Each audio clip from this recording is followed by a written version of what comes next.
દર્શક મિત્રો, આપ સૌને અત્રે આવકારતા મને આનંદ થાય છે.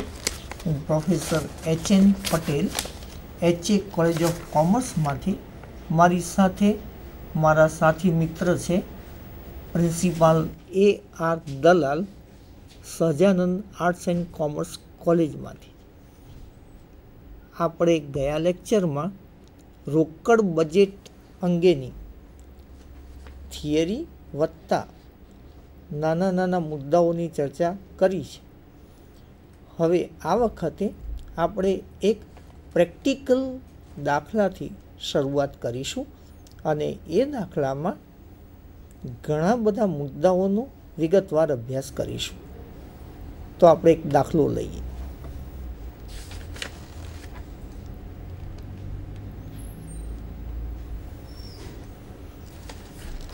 દાખલાની રકમ આ પ્રમાણે આપણને આપેલી છે. In order to produce one product, each unit requires 4 kg of raw materials at 20 rupees per kg. Labor hours are required at 3 hours at 10 rupees per hour. Direct expenses will be 40 rupees per unit and total fixed expenses 1,20,000 rupees per annum. દર્શક મિત્રો, ગુજરાતી અને અંગ્રેજી માધ્યમના બંનેના વિદ્યાર્થીઓ છે, એમના માટે કંઈક અંશે સરળતા માટે ગુજરાતી પણ જોતા જઈએ સાથે. કંપની આ પ્રોડક્ટ માર્કેટમાં 200 રૂપિયાના એકમ દીઠે વેચાણ કરે છે અને વેચાણ કમિશન વેચાણ કિંમતના 1% લેખે કંપની જે તે મહિનામાં જ ચૂકવે છે. અર્થાત જે મહિનામાં વેચાણ થાય છે તે જ મહિનામાં ચૂકવાય છે. જેટલા એકમોનું ઉત્પાદન થાય છે તેના 10% એકમો ભંગારમાં જાય છે અને તે ભંગાર તે મહિનામાં એકમ દીઠ 10 રૂપિયા લેખે વેચવામાં આવે છે. આ પ્રાઇમરી ડેટા છે અને આપણને વિગતોમાં આવું આપે છે. વેચાણ કમિશન માર્ચથી સપ્ટેમ્બર મહિના સુધીનું છે અને કંપની પાસે જે તે મહિનામાં છેવટના એકમો કેટલા છે એ વિગત આપેલી છે. ત્યારબાદ આપણને એક વધારાની માહિતી આવી જણાવેલી છે. જે પણ કંપનીને કાચા માલની જરૂરિયાત રહેશે તે જરૂરિયાતના 75% જેટલી ખરીદી અગાઉના મહિનામાં કરવામાં આવે છે અને કુલ ખરીદીના 10% રોકડ ખરીદી છે. જે ઉધાર ખરીદી થાય તે ઉધાર ખરીદી ત્યાર પછીના 2 મહિનામાં સરખા હપ્તે ચૂકવવામાં આવે છે. ત્રીજી માહિતી આવી છે. મજૂરી ખર્ચ અઠવાડિક ધોરણે ચૂકવવામાં આવે છે અને સીધા ખર્ચાનો સમયગાળો 1/2 મંથનો છે. ચોથી માહિતી,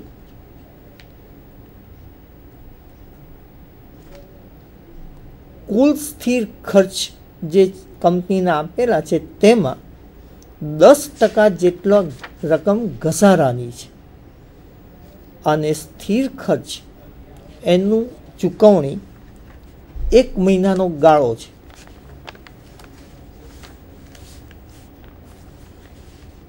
ત્યારબાદ એક વિગત આવી આપેલી છે, કંપનીને જૂન મહિનામાં 10 લાખ રૂપિયાનું એક યંત્ર ખરીદવાનું છે. આ યંત્ર ખરીદી વખતે 20% રકમ ડાઉન પેમેન્ટ તરીકે ચૂકવવાની અને બાકીના જે પણ કંઈ રકમ રહે તેના 40 માસિક હપ્તા ચૂકવવાના અને તે હપ્તા વાર્ષિક 12% વ્યાજ સહિત ચૂકવવાના છે. છઠ્ઠી માહિતી,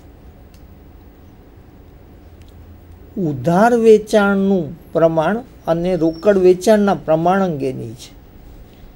વિગત આવી આપે છે, ઉધાર વેચાણના 25% જેટલી રકમ રોકડ વેચાણની છે. દેવાદારોમાંથી 2% રકમ ગાલખાધની પડે છે, પરંતુ માર્ચ મહિનામાં જે ગાલખાધ લખીવાળી હોય તે રકમ ઓગસ્ટ મહિનામાં પરત મળી ગઈ છે. દેવાદારો પાસેથી રકમ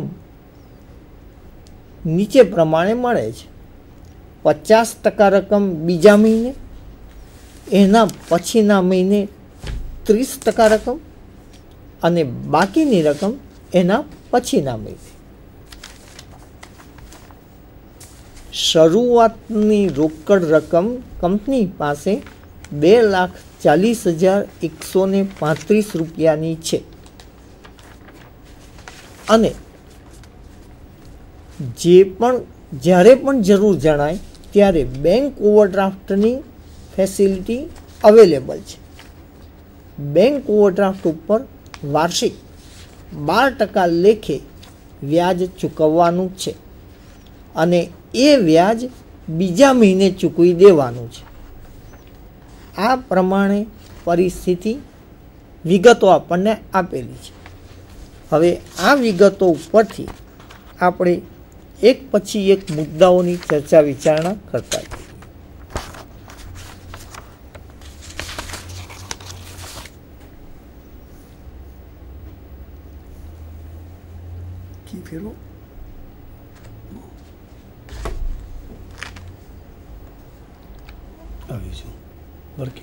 હા, કાઢી નાખવું હોય તો તમે અહીંયાથી વાંચો તો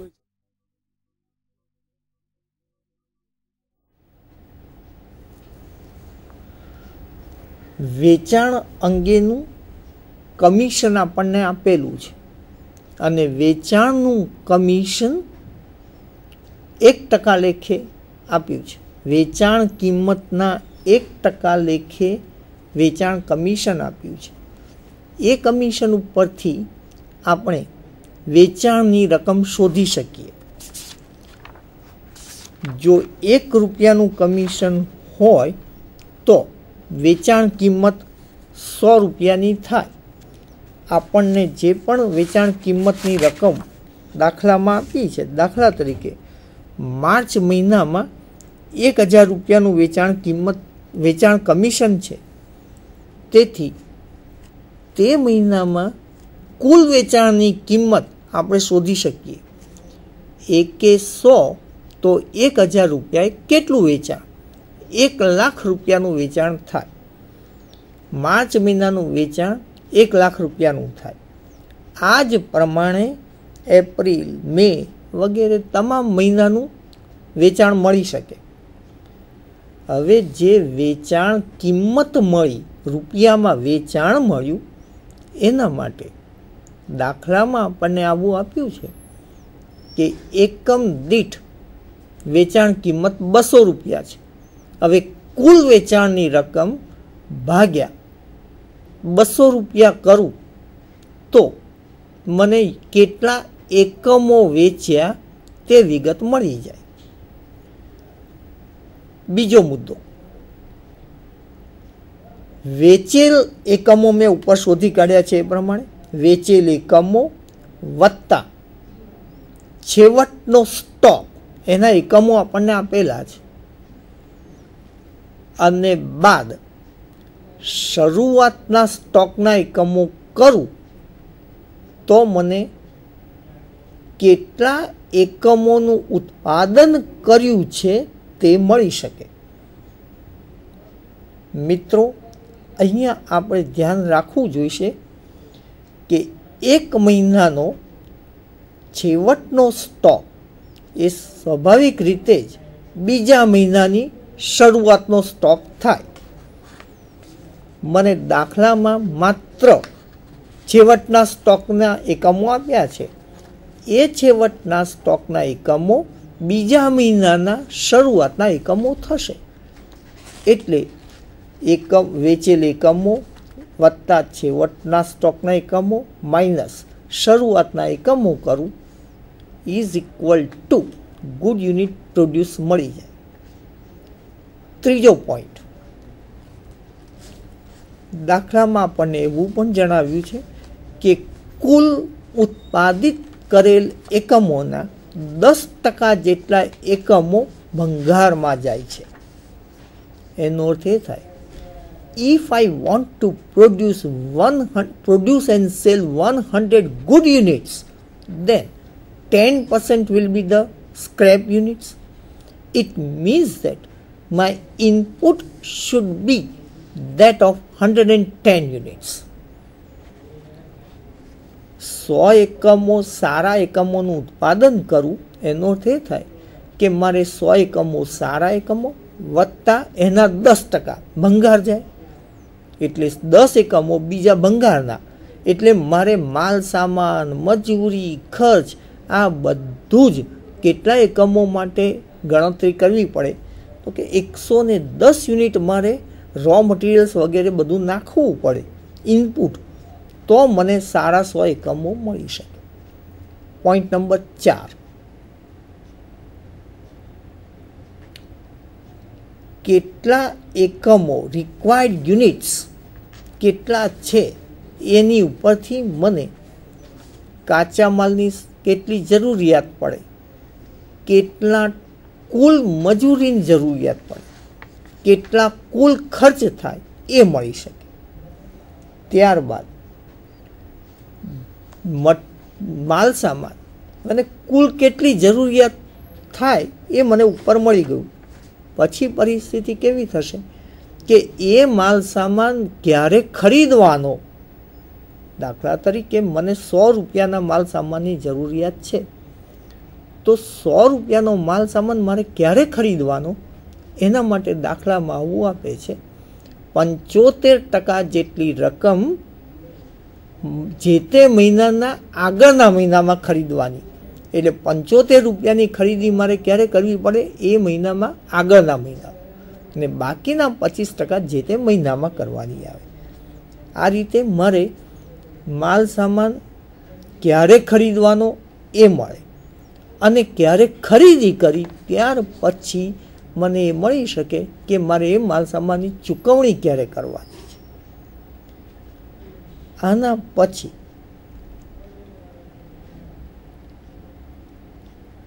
સ્થિર ખર્ચની વાત કરીએ.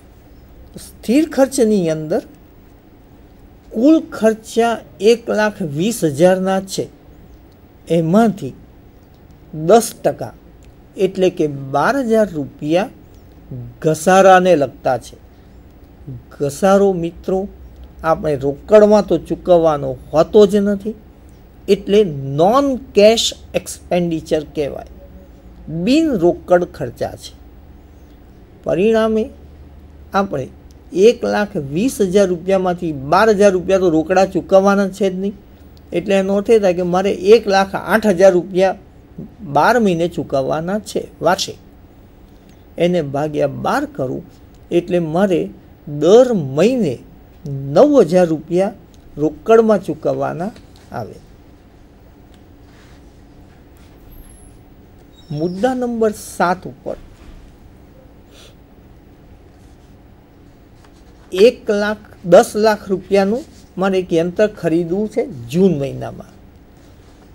10 લાખ રૂપિયાનું યંત્ર ખરીદું અને એમાં 20% ડાઉન પેમેન્ટ કરવાનું છે. એનો અર્થ એ થાય કે 2 લાખ રૂપિયાનું તો મારે ડાઉન પેમેન્ટ કરવાનું. એ ડાઉન પેમેન્ટ હું જે મહિનામાં યંત્ર ખરીદીશ એ મહિનામાં તો ચૂકવણી રોકડની થઈ જશે, બરાબર છે. પછી બાકીના જે 8 લાખ રૂપિયા રહ્યા એ 8 લાખ રૂપિયા મારે 40 હપ્તામાં ચૂકવવાના. એટલે 8 લાખ ભાગ્યા 40 કરું તો મને દર મહિને 20,000 રૂપિયાનો હપ્તો આવે. પણ આ 20,000 રૂપિયા વ્યાજ સહિત ચૂકવવાના છે. 8 લાખ રૂપિયા મારા બાકી હતા, એની ઉપર 12% લેખે 1 માસનું વ્યાજ ગણું એટલે 8,000 રૂપિયાનું વ્યાજ આવે. એટલે એનો અર્થ એ થાય કે મારો હપ્તો 20,000 રૂપિયા મૂડીના છે વત્તા 8,000 રૂપિયા વ્યાજના, એટલે 28,000 રૂપિયા મારે ચૂકવવાના આવે. અને એ ચૂકવણી યંત્ર જે મહિનામાં ખરીદું એના બીજા મહિનાથી ચૂકવવાના રહેશે. ત્યાર પછી એના પછીના મહિને પરિસ્થિતિ કેવી થશે? 8 લાખ રૂપિયામાંથી 20,000 રૂપિયા તો આપણે ચૂકવી, પહેલો હપ્તો તો ચૂકવાઈ ગયો, એટલે 7,80,000 રૂપિયા ચૂકવવાના બાકી રહ્યા. આ 7,80,000 રૂપિયા ઉપર 12% લેખે 1 માસનું જ્યારે વ્યાજ ગણવાનું, એનો અર્થ એ થાય કે 7,800 રૂપિયા વ્યાજની ચૂકવણી આવે. 20,000 રૂપિયાનો હપ્તો થાય અને 7,800 રૂપિયાનું વ્યાજ થાય. એટલે મારો હપ્તો 27,800 રૂપિયાનો એના પછીના મહિનામાં ચૂકવવાનો આવે.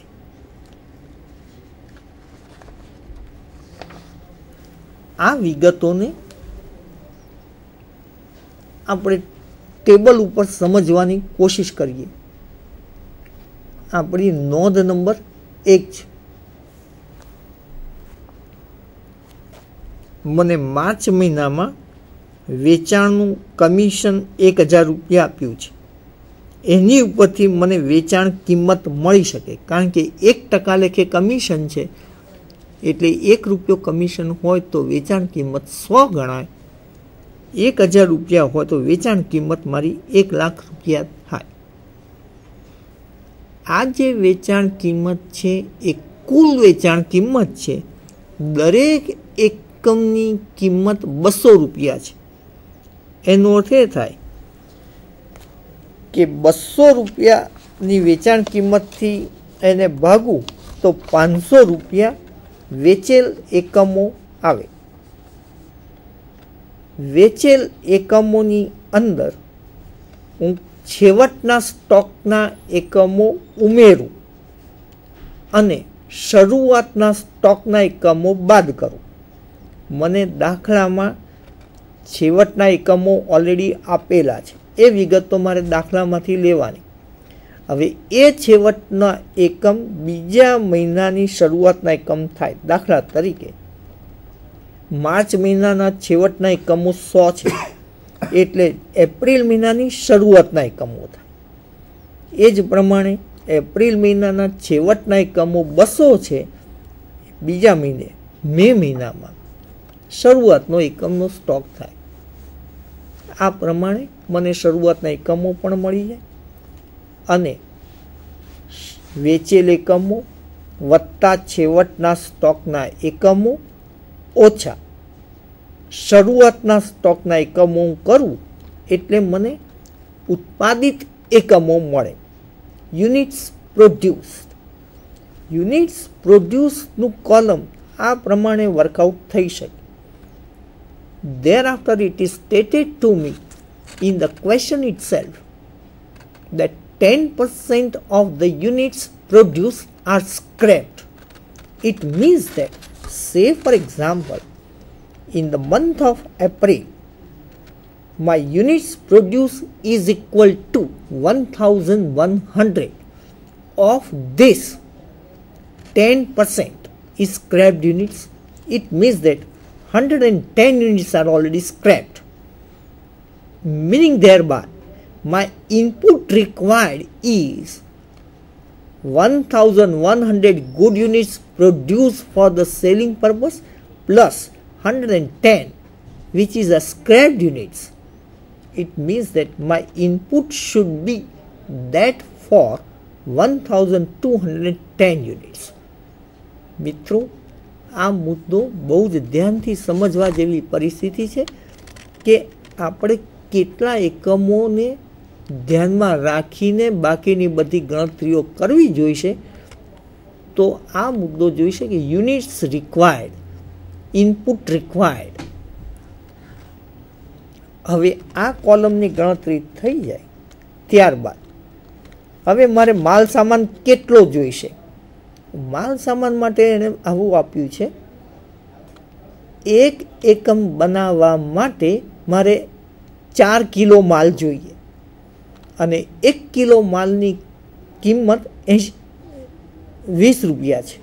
20 રૂપિયા પર કેજી એટલે 20 રૂપિયા ગુણ્યા 4 કિલો માલ કરી લો એટલે એક એકમ દીઠ 80 રૂપિયાનો તો માલ જોઈએ. જેટલા એકમો તમારે બનાવવાના છે એને ગુણ્યા 80 કરો એટલો માલ સામાનની જરૂરિયાત પડે. એ જ પ્રમાણે મજૂરી 3 કલાક જોઈએ. એક એકમ બનાવવું હોય તો 3 કલાકની મજૂરી જોઈએ અને 1 કલાક દીઠ 10 રૂપિયાના ભાવે એટલે 30 રૂપિયાની એકમ દીઠ મજૂરી થઈ.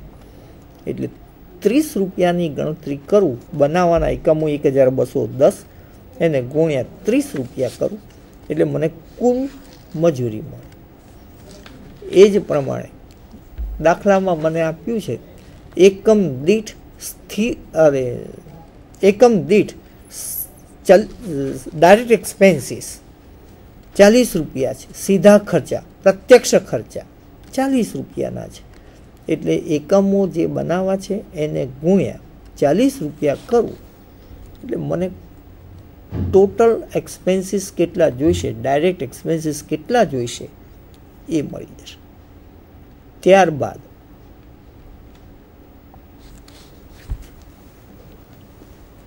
ટેબલ 9 માલ સામાનની આપણે જરૂરિયાત કેવી પડશે અને કેટલી પડશે એ આપણે ટેબલ 8માં જોયું છે અને એ પ્રમાણે આપણે ગણતરી કરી હતી કે ભાઈ એપ્રિલ મહિનામાં 96,800, 35,200 વગેરે જે ફિગર્સ છે એ ખરીદી મારે જોઈએ છે. મારે એટલો માલ સામાન જોઈએ છે. હવે આ માલ સામાન મારે ખરીદવાનો ક્યારે એના માટે વિગત આવી છે. 75% માલ અગાઉના માસમાં ખરીદવાનો અને બાકીનો 25% જે તે મહિનામાં ખરીદવાનો. દાખલા તરીકે એપ્રિલ માસમાં મારે 96,800 રૂપિયાનો માલ સામાન જોઈશે તો આ 96,800માંથી 75% માર્ચ મહિનામાં ખરીદી લેવાનો અને બાકીનું જે ખરીદી રહી એ એપ્રિલ મહિનામાં કરવી પડે. મિત્રો, આ જે ટેબલ બનાવ્યું છે એ ટેબલમાં હું આપનું ધ્યાન દોરવા એક કોશિશ કરીશ કે તમે હોરિઝોન્ટલ અને વર્ટિકલ બંને કોલમ ધ્યાનથી જુઓ.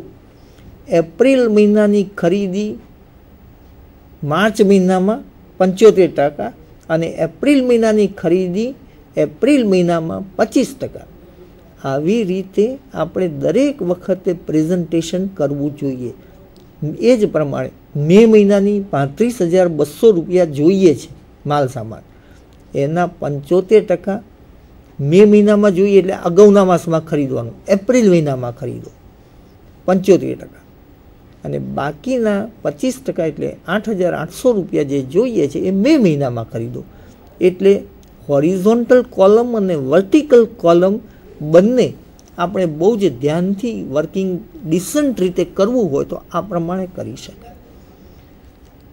આ રીતે ગણતરી કરીએ એટલે આપણને કુલ ખરીદી દરેક મહિનાની આપણે કેટલી કરવી પડશે એની વિગત મળે. એપ્રિલ, મે, જૂન આ બધી વિગત આપણને મળી જાય. કુલ ખરીદી કેટલી કરવાની ત્યારબાદ હવે કુલ ખરીદી તો મેં શોધી કાઢી કે મારે એપ્રિલમાં કેટલી ખરીદી કરવી પડે, મેમાં કેટલી કરવી પડે, જૂનમાં. આ ખરીદી થઈ જાય ત્યારબાદ એણે આવી વાત કરી 10% ખરીદી રોકડ ખરીદી છે. દાખલા તરીકે એપ્રિલ મહિનામાં 50,600 રૂપિયાની કુલ ખરીદી, એના 10% એટલે 5,060 રૂપિયા રોકડ ખરીદી. આ રોકડ ખરીદી છે મારા કેશ બજેટમાં ચૂકવણીમાં ડાયરેક્ટ બતાવી દઈશ.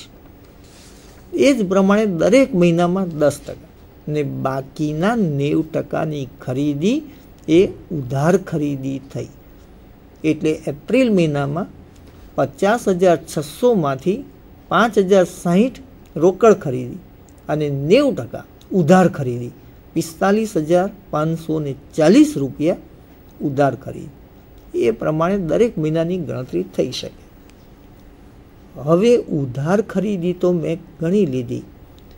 આ ઉધાર ખરીદીના નાણાં મારે કેવી રીતે ચૂકવવાના છે એ વિગત એમણે મને આપી છે. દાખલામાં શરત આવી છે, ઉધાર ખરીદીના નાણાં ત્યાર પછીના 2 માસમાં સરખે હપ્તે ચૂકવવાના છે. એપ્રિલ માસની મારી ઉધાર ખરીદી 45,540 છે, એટલે એના પછીના 2 માસમાં મે અને જૂનમાં 50% રકમ ચૂકવી આપવાની, એટલે 22,770ની રકમ ચૂકવાય.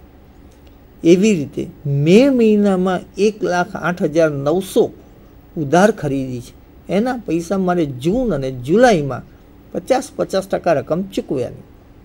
આ પ્રમાણે દરેક વખતે રકમની ગણતરી કરવી પડે અને મેં લેણદારોને કુલ રકમ કેટલી ચૂકવી એ રકમ મને મળે.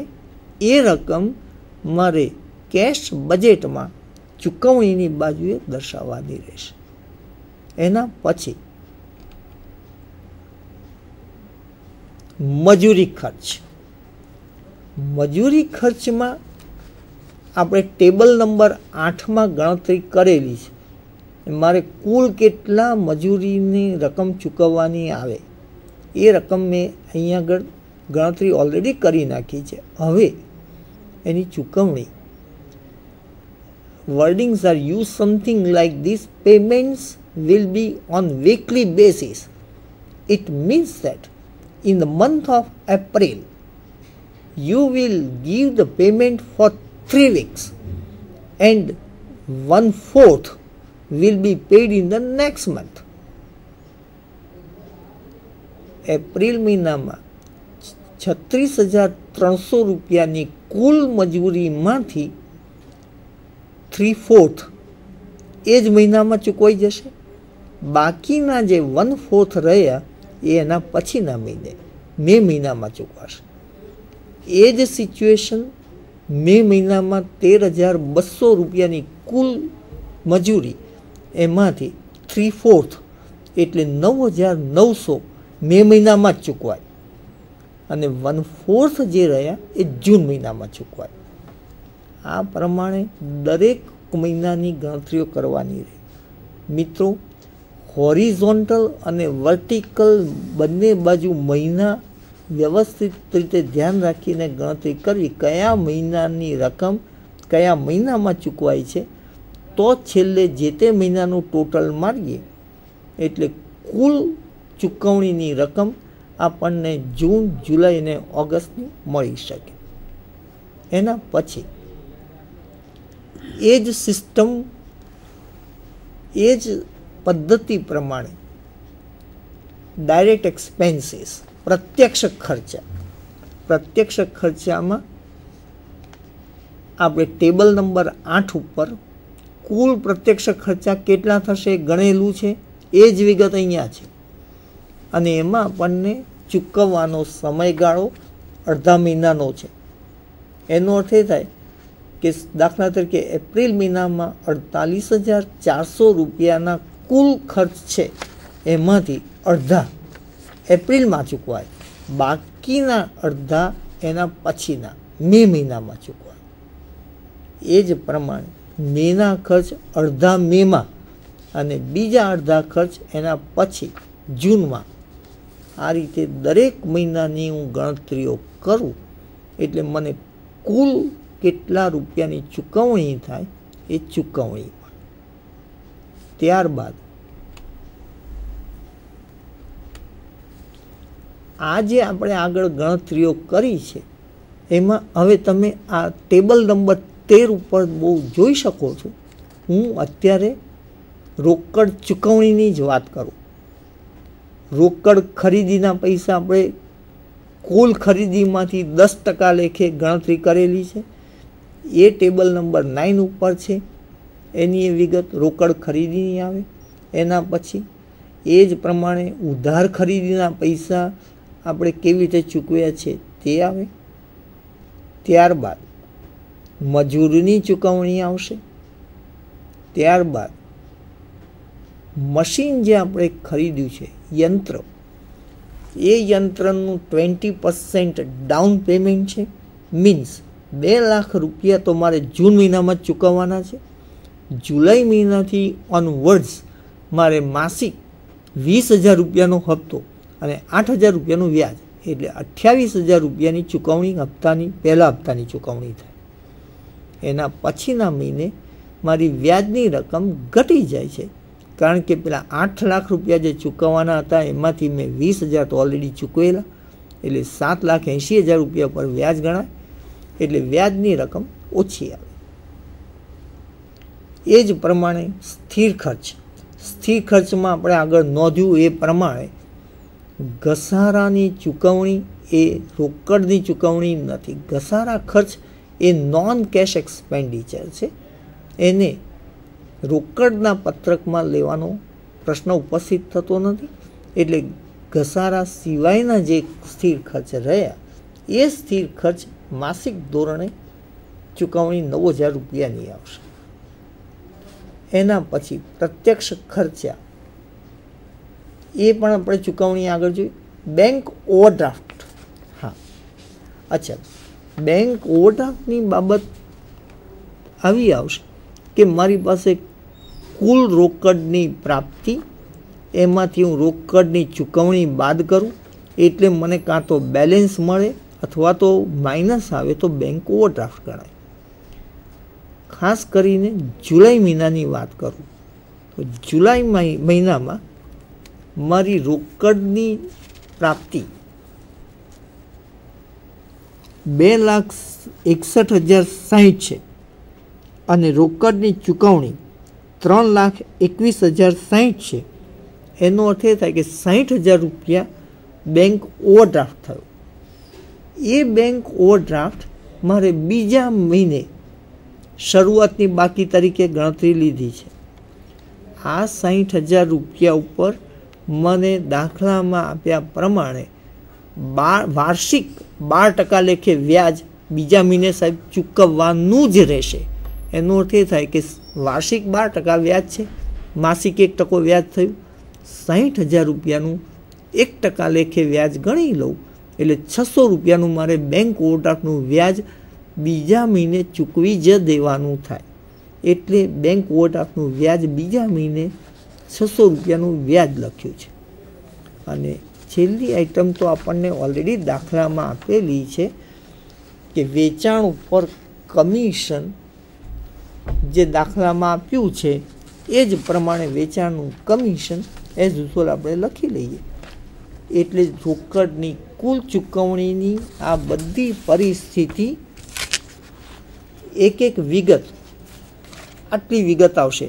હવે ત્યારબાદની પરિસ્થિતિ જે રહી રોકડની પ્રાપ્તિ, એ રોકડની પ્રાપ્તિ અંગેની વિગતો મારા સાથી મિત્ર પ્રિન્સિપાલ AR દલાલ એની આગળ ચર્ચા વિચારણા કરશે.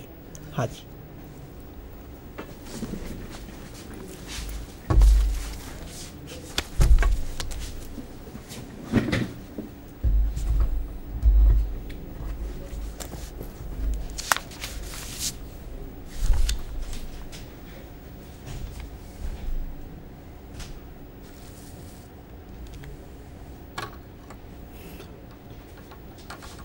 એ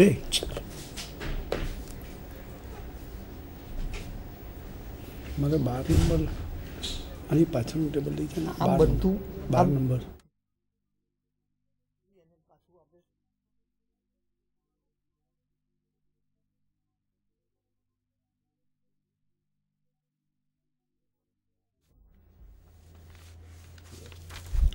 નહીં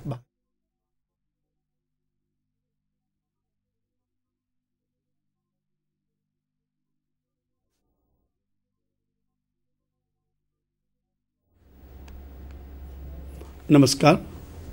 આપ સૌ જાણો છો કે રોકડ અંદાજપત્ર આપણે તૈયાર કરીએ ત્યારે મુખ્યત્વે આપણે સૌથી પહેલાં રોકડ સિલક લખવાની થાય. ત્યાર પછી આપણે જેટલા માસનું રોકડ અંદાજપત્ર તૈયાર કરીએ એટલા માસ દરમિયાન આપણને કેટલી રોકડ આવક મળી એ આપણે લખવાની થાય. ત્યાર પછી એ રોકડ આવકનો સરવાળો કરવાનો, જેને આપણે એ કહીએ છીએ. પછી આપણે એ 3 માસ દરમિયાન કે રોકડ અંદાજપત્રના સમયગાળા દરમિયાન આપણને કેટલી જાવક થઈ, આપણે કેટલા ખર્ચ કર્યા એ વિગત લખવાની થાય.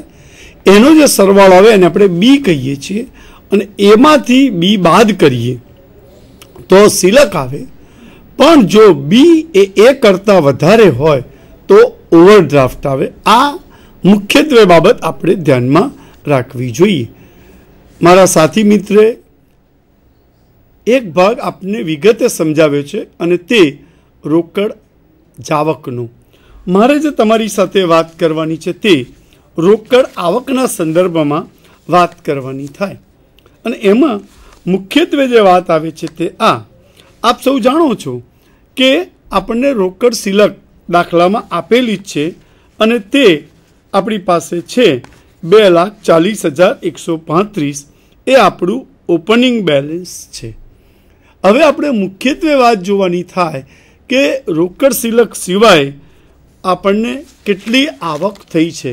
તો આપણી પાસે ટેબલ નંબર 12 છે અને ટેબલ નંબર 12માં આપણને આ બધી બાબતો સ્પષ્ટપણે દર્શાવી છે. એમાં તમે જોઈ શકો કે માર્ચ માસની અંદર આપણે જોઈએ તો ટોટલ સેલ્સ આપણું 1 લાખ છે, 20% રોકડ વેચાણ છે, 80% ઉધાર વેચાણ છે, 2% ગાલખાત પડે છે. 80,000માંથી 1600 બાદ કર્યા એટલે સારા દેવાદારો આપણા 78,400 છે. આપણે લખ્યું છે દાખલામાં કે રોકડ વેચાણ ઉધાર વેચાણના 25% જેટલું છે, દેવાદારોમાંથી 2% ગાલખાત થાય છે. પરંતુ માર્ચ માસમાં માળીવાળેલ ગાલખાતની રકમ ઓગસ્ટ માસમાં મળી ગઈ છે. ઉધાર વેચાણની રકમ વેચાણ પછીના માસમાં 50%, ત્યાર પછીના માસમાં 30% અને બાકીની રકમ ત્યાર પછીના માસમાં મળે છે. કુલ 100% હોય મિત્રો તો 50%, 30% અને 20% આ રીતે આપણને દેવાદારો પાસેથી રોકડની પ્રાપ્તિ થાય છે. એટલે માર્ચ માસમાં આપણે જોઈએ, if you look at the table and if we concentrate towards the April month, 78,400 સારા દેવાદારો છે. એના 50% 39,200, એના 30% 23,500, એના 20% 15,680. આવી જ રીતે આપણે જોઈએ. આપણે જે અંદાજપત્ર બનાવવાનું છે એ જૂન, જુલાઈ અને ઓગસ્ટ માસનું છે. એટલે આપણી પાસે એક બાબત એવી આવે કે જૂન મહિનામાં આપણને 15,680 રૂપિયા મળે છે. કયા? કે જે આપણે માર્ચ મહિનામાં વેચાણ કર્યું છે તેના. એવી જ રીતે એપ્રિલ મહિનામાં જોઈએ તો total sales 2 lakh, 20% cash sales એટલે 40,000, 80% ઉધાર વેચાણ 1,60,000, 2% ગાલખાત 1,56,800, એના 50% 78,400 અને 1,56,800ના 30% જૂનમાં 47,040. એટલે જૂન મહિનામાં આપણને એપ્રિલ મહિનાનું જે વેચાણ કર્યું છે એના 30% મળશે અને એના 20% આપણને જુલાઈ માસમાં મળશે. એવી જ રીતે મે મહિનામાં total sales 1 lakh, 20% cash sales એટલે 80,000 ક્રેડિટ સેલ્સ, 2% બેડ ડેપ્ટ 78,400, કુલ સારું વેચાણ 50%, 39,200, 78,400ના 30%, 23,520 અને એના 20% 15,680 એ અનુક્રમે જૂન, જુલાઈ અને ઓગસ્ટ 50%, 30% અને 20%ના પ્રમાણમાં મળે. આ જ રીતે આપણે જૂન માસના વેચાણની વાત કરીએ તો સદ્ધર દેવાદારો ટેબલમાં તમે જોશો તો મિત્રો 2,35,200 છે. એના 50% 1,70,600, એના 30% 70,560, એના 20% 47,040. એ જ રીતે જુલાઈની વાત કરીએ તો જુલાઈના પૈસા આપણને ઓગસ્ટમાં મળશે 50%, 1,56,800 અને સપ્ટેમ્બરમાં 94,080. પણ આપણે એ ગણતરી ધ્યાનમાં લેવાની નથી, માત્ર આપણે 1,56,800 ધ્યાનમાં લઈશું. જ્યારે ઓગસ્ટમાં મિત્રો તમે કોઈ ગણતરી નહીં કરો તો ચાલશે, કારણ કે આપણે સમયની મર્યાદા હોય છે. આમ આપણે જોઈએ તો હવે મિત્રો તમે જૂન માસના ટોટલ કરો તો 15,680, 47,040, 39,200, 1,01,920 આવ્યા. એવી જ રીતે જુલાઈમાં 1,72,480 આવ્યા. એવી જ રીતે ઓગસ્ટમાં 2,43,040 એ આપણને વેચાણની રકમ મળે છે.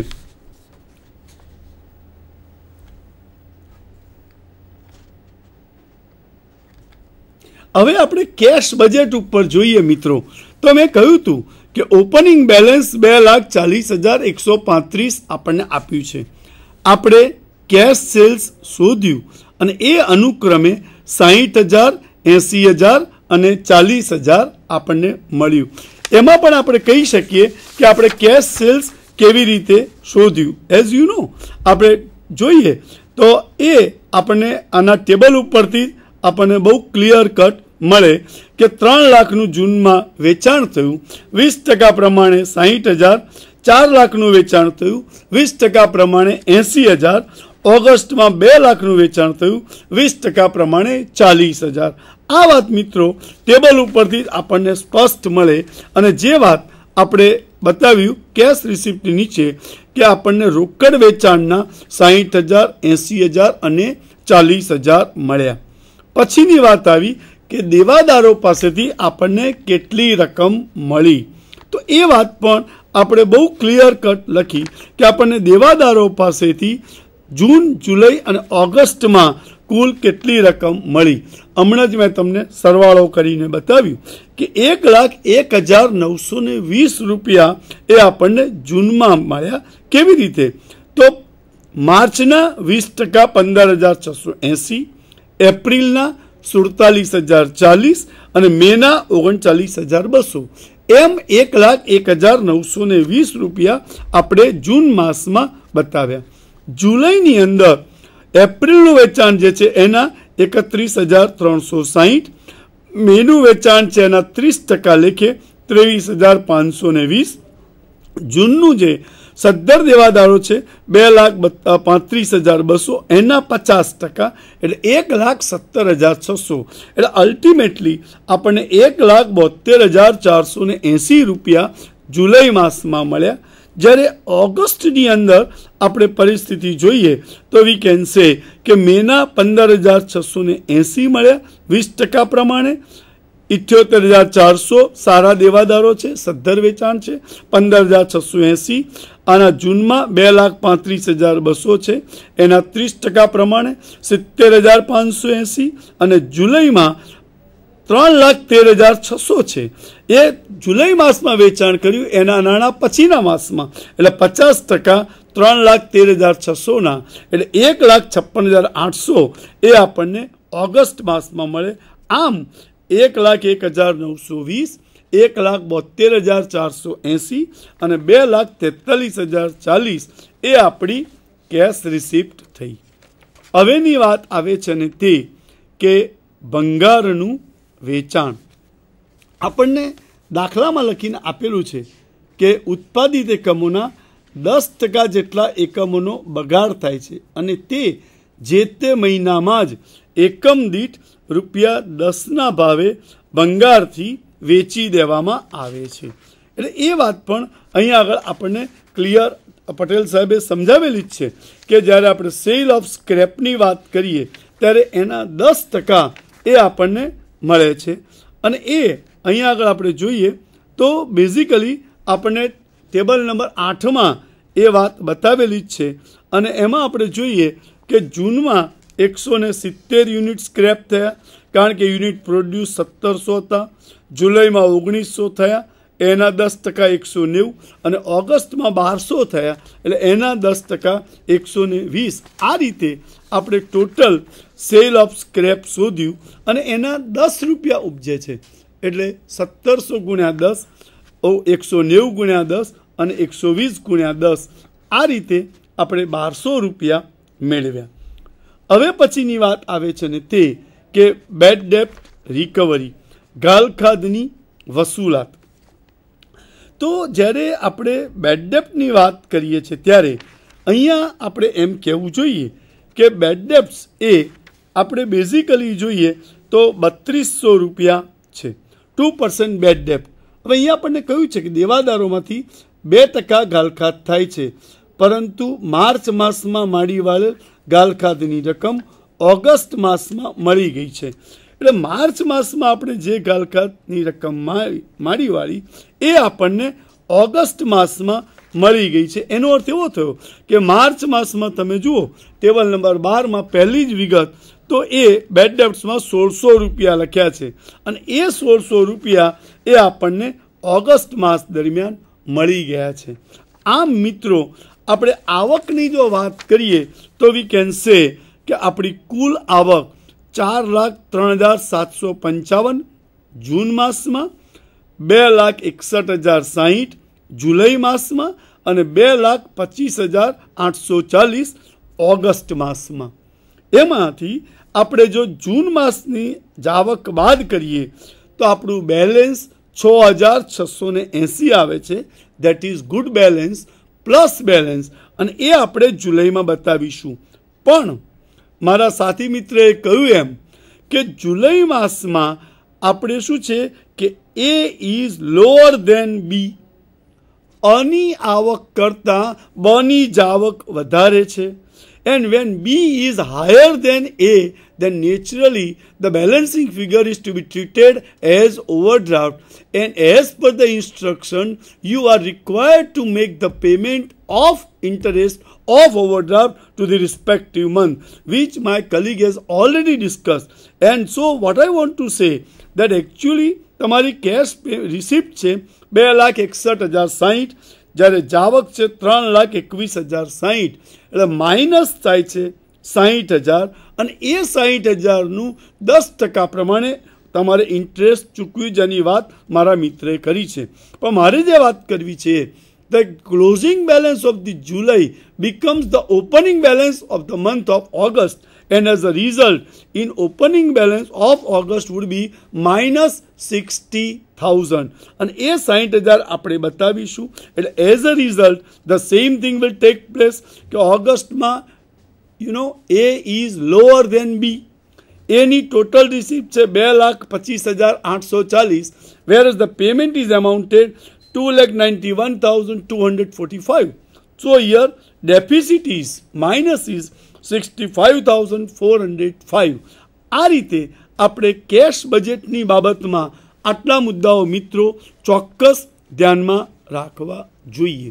હવે હું એક બીજી વાત આપની સાથે કરું કે અમે આપની સાથે જે ડિસ્કસ કર્યું એમાં મિત્રો આટલા મુદ્દાઓ તમારે ધ્યાન રાખવા જોઈએ. તો 1 કે all receipts and all payments should be balanced. Suppose, as I have said, if A is lower than B, that means if the B is higher than A, then the remaining balance should be treated as overdraft. But if A is higher than B, no question, whatever the balancing figure is, it is to be treated current clear balance. There is no question. Okay. The another thing that is, when you are recording about the receipts, friends, આ એક યાદ રાખવા જેવી વાત છે. તો આવકમાં મૂડી આવક હોય કે મહેસૂલી આવક હોય એ બંને આપણે લખવાની.